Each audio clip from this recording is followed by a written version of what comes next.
Nací en Begachí, Antioquia, un pueblo pequeño, de esos donde todos se conocen,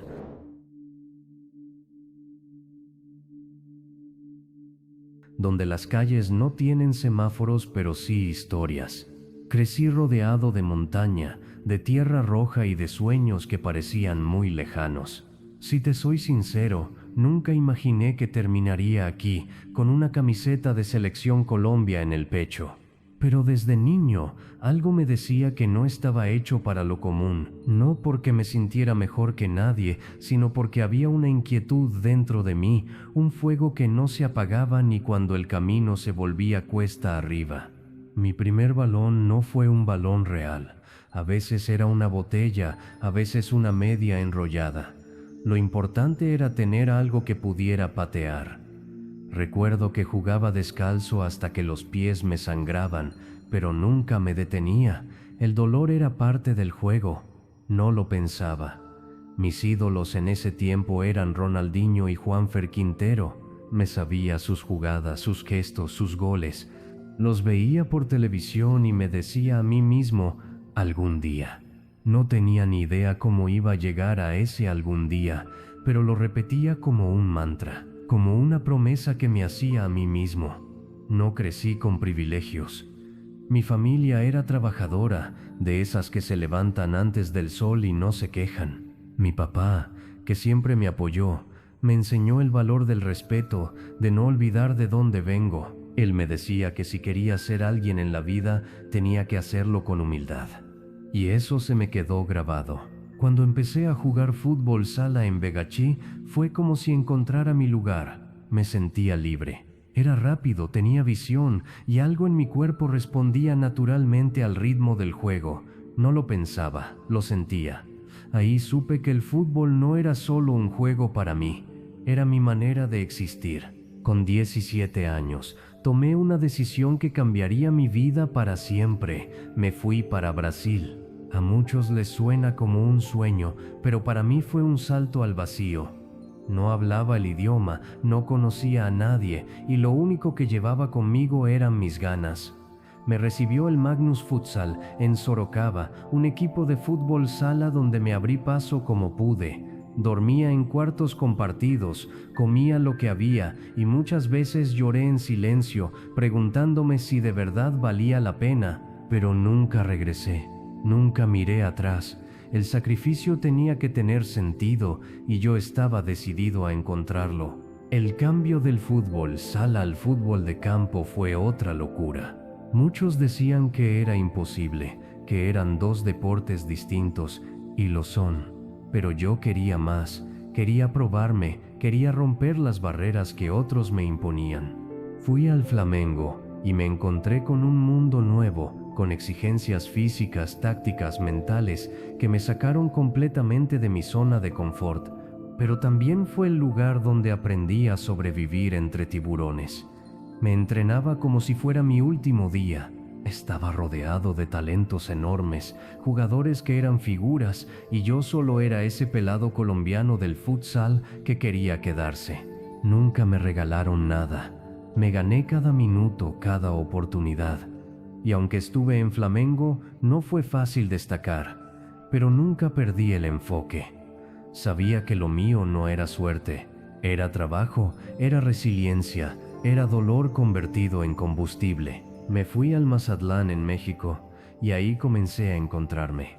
Empecé a jugar más, a soltarme, a mostrar lo que llevaba dentro.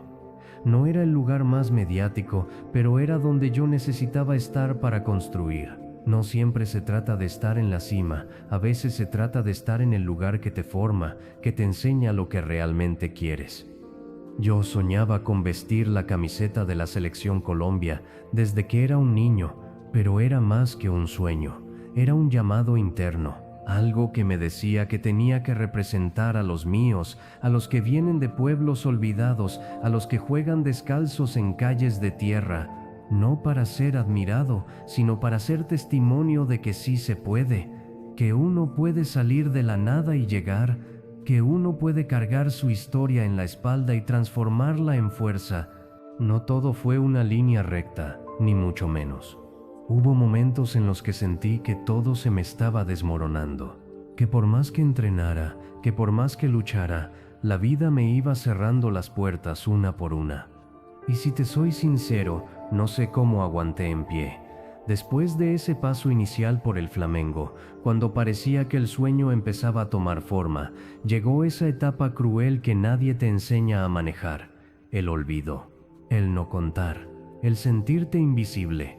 Entrenaba con la intensidad de un guerrero, pero no jugaba. Los minutos no llegaban, y cuando llegaban era como si nadie mirara. Estaba rodeado de estrellas, sí, pero también de un sistema que no tiene paciencia. O brillas rápido o te apagan la luz. La presión era brutal, y no solo la que viene del club, sino la interna, la que te destruye desde adentro, la que te dice que quizás no eres suficiente, que quizás tomaste un camino que no era. Llegué a dudar de mí, y eso fue lo más duro, porque yo siempre me había tenido fe. Pero hubo días en los que despertaba y no quería salir de la cama. Días en los que me preguntaba si alguien, en algún rincón del mundo, seguía creyendo en mí. En México encontré oportunidades, sí, pero también rocé la desesperación, el cambio de país, de cultura, de ritmo. Todo me exigía adaptarme una y otra vez, y mientras trataba de entender mi lugar, allá en Colombia empezaban a olvidarse de mí. Nadie hablaba de Richard Ríos, no salía en titulares. No era convocado, no era promesa, era solo otro jugador extranjero intentando sobrevivir en una liga dura. Y en medio de eso vinieron las lesiones, pequeñas sí, pero acumulativas. El cuerpo empezaba a pasar factura, y el alma también. Una vez me desgarré en un entrenamiento, y el dolor físico era nada comparado con el miedo que sentí. Miedo a quedarme fuera, a que ese pequeño parón fuera el inicio del final, porque en el fútbol todo es así. Hoy estás, mañana ya no. Hubo un día que nunca se me va a olvidar. Un partido con Mazatlán. Jugábamos de local y el estadio no estaba ni a la mitad. Me sentía desconectado, como si estuviera ahí en el campo, pero mi alma estuviera en otro lado. Cometí un error tonto y en redes me destrozaron. Decían que yo no tenía nivel, que era un invento. Leí comentarios que me dolieron más que cualquier patada. Ese colombiano no tiene sangre, no juega a nada.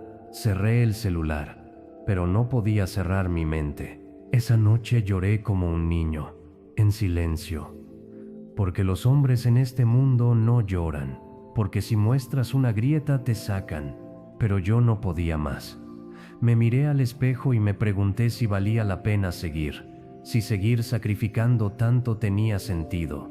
Estaba lejos de mi familia, de mis raíces, sintiéndome solo, desgastado, sin saber si todo ese esfuerzo me estaba llevando a algún lado. Pensé en rendirme, pensé en devolverme a Vegachi, volver al futsal, a la tranquilidad, a la vida sencilla.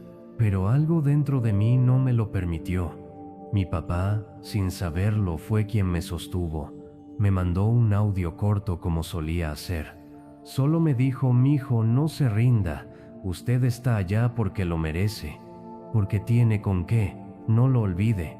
Y ese audio, esa voz, fue como si me clavaran los pies a la tierra. Me hizo recordar quién soy, de dónde vengo, lo que ya había superado, lo que ya había demostrado. Pero no fue automático. La herida no se cerró en un día.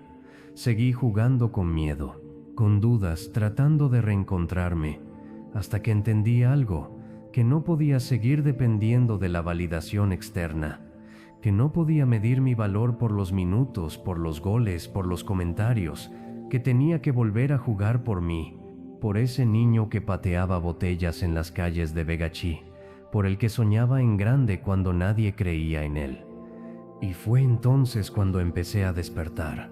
No fue magia, fue trabajo interno. Fue mirar mis sombras, mis inseguridades, mis heridas y abrazarlas. Fue entrenar la mente tanto como el cuerpo. Fue hacer del silencio un aliado.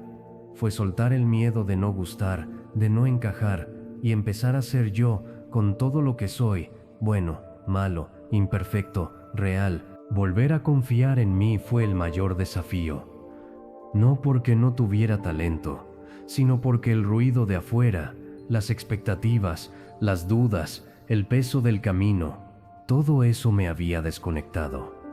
Me había hecho olvidar que no llegué hasta acá por suerte. Llegué porque aguanté, porque cuando el mundo me dio la espalda, yo seguí caminando, y fue entonces cuando llegó la oportunidad con Atlético Nacional. Algunos lo vieron como un paso atrás, yo lo vi como una puerta, como una posibilidad de volver a mi tierra, de reencontrarme con mis raíces, de jugar en un club gigante de Colombia, de volver a sentir la camiseta en la piel, el himno en el pecho, la gente en la tribuna vibrando con cada jugada. Me juré no desaprovecharlo. Me juré volver a ser ese jugador libre, ese que se lanza sin miedo, que se entrega, que juega con el alma. Y lo fui. Porque en ese club, en ese momento, algo dentro de mí volvió a encenderse. Empecé a trabajar más que nunca, no solo en la cancha, en mi cabeza, en mi espíritu. Empecé a meditar, a leer, a hablar conmigo mismo con respeto, a reconocer mis errores, pero también a valorar mis aciertos. Dejé de compararme, dejé de buscar aprobación. Empecé a construir desde adentro, a crear una mentalidad donde el fracaso no es una amenaza, sino un maestro, donde el dolor no es enemigo, sino señal de transformación. Y entonces, sin buscarlo, llegó ese llamado que había soñado desde niño, la Selección Colombia. Cuando me lo dijeron, sentí que el corazón se me salía del pecho, me temblaban las manos. Me acordé de mi mamá, de mi papá, de mi barrio, de cada entrenamiento en silencio, de cada lágrima que nadie vio. Me vestí con esa camiseta con una gratitud tan grande que me dolía el pecho, porque era real, porque era mío, porque lo había luchado, no para figurar sino para representar, para demostrar que los imposibles se construyen paso a paso, error tras error, caída tras caída. Mi debut fue como estar dentro de un sueño que no quería que se terminara, estar en la cancha con los mejores, con jugadores que antes veía por televisión y ahora eran mis compañeros.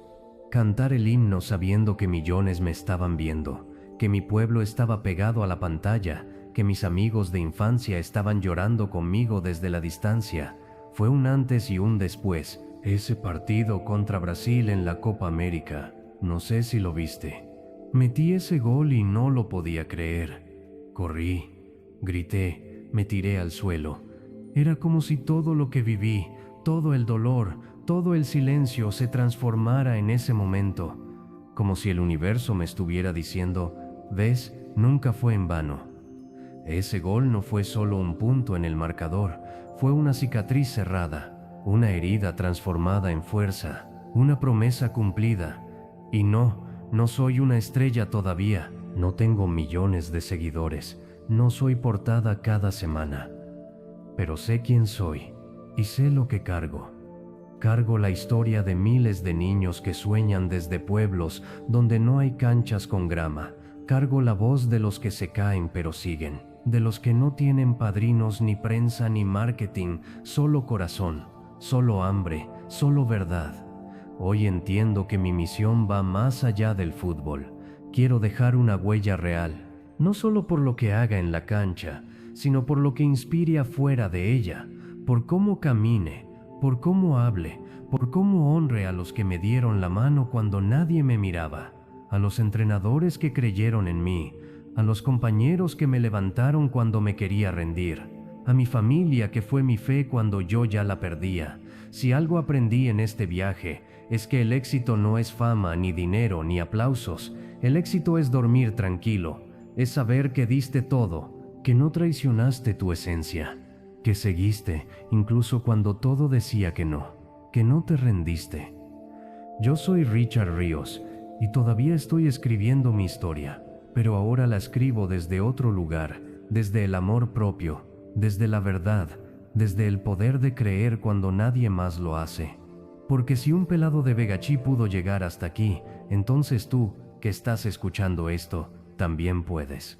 Porque la meta no es llegar, La meta es no rendirse jamás.